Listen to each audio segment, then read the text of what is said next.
तो कल क़यामत में मालिक की अदालत लगनी है, जज की नहीं। अल्लाह जज बन के फैसला नहीं करेंगे, मालिक बन के, मालिक यौमिद्दीन।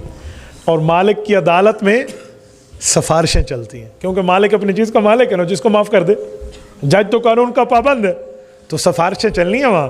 तो सिफारिश इस तरह है, अगर हम खुद कुरान नहीं पढ़ सके ना मेरे दोस्तों, अल्लाह के लिए मैं लजाजत के तौर पे आपको मिन्नत करते हुए कहूँगा, अपनी औलाद को कुरान पढ़ाओ, कल क़यामत में सिफारिशी बन जाएगा, बेड़ा पार हो जाएगा बंदे का।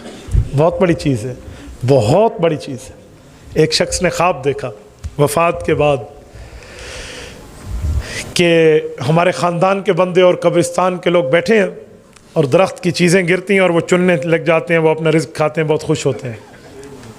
दो बंदे हैं और बिल्कुल दूर जाकर बैठे हुए हैं, मियाँ बीवी टेक लगाकर।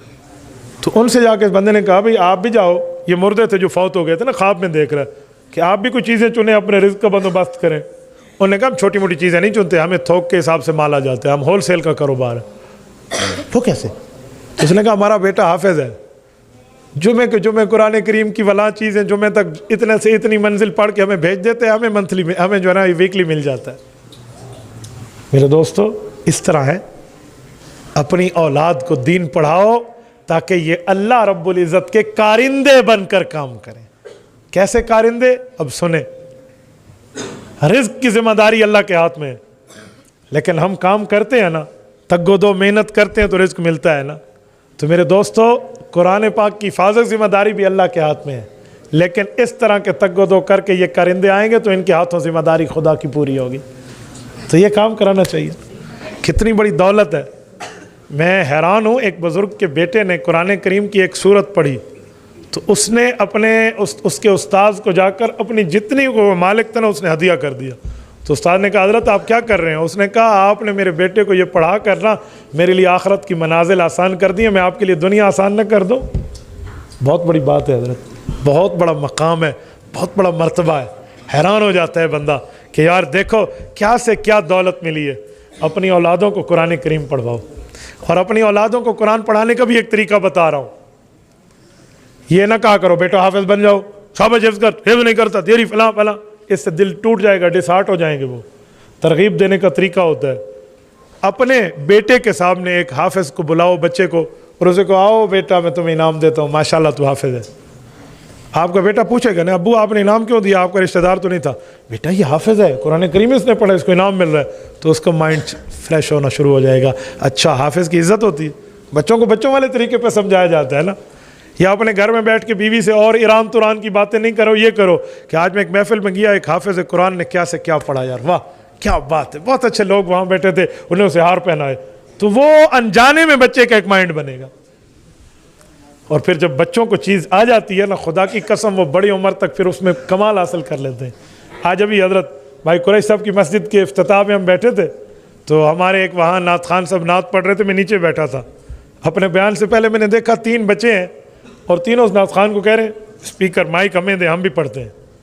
तो मैंने 2-3 बार देखा, मैंने कहा पता नहीं कोई क्या कह रहे। तीसरी बार मुझे समझ आया कि ये बच्चे माइक मांगना चाह रहे हैं।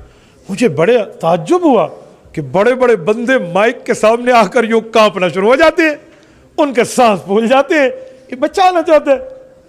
तो मैंने दिल में तय किया, मैंने कहा मेरे मौला, मेरी तकरीर का टाइम अगर आधा घंटा है ना, मैं 5 मिनट कर लूँगा, इनको टाइम दिलाऊँगा, ये उम्मत के मेअमार बनेंगे।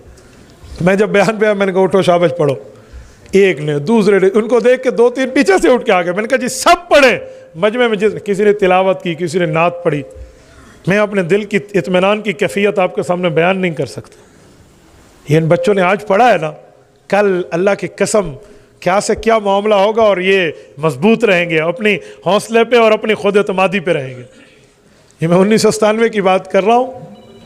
हज़रत मौलाना आज़म तारिक शहीद रहमतुल्लाह अलैह की मौजूदगी में गुफ्तगू का मौका मिला, तो मैं छोटी उम्र थी, गालिबन मेरी कोई 11 साल, 86 की पैदाइश में 97 देखें तो।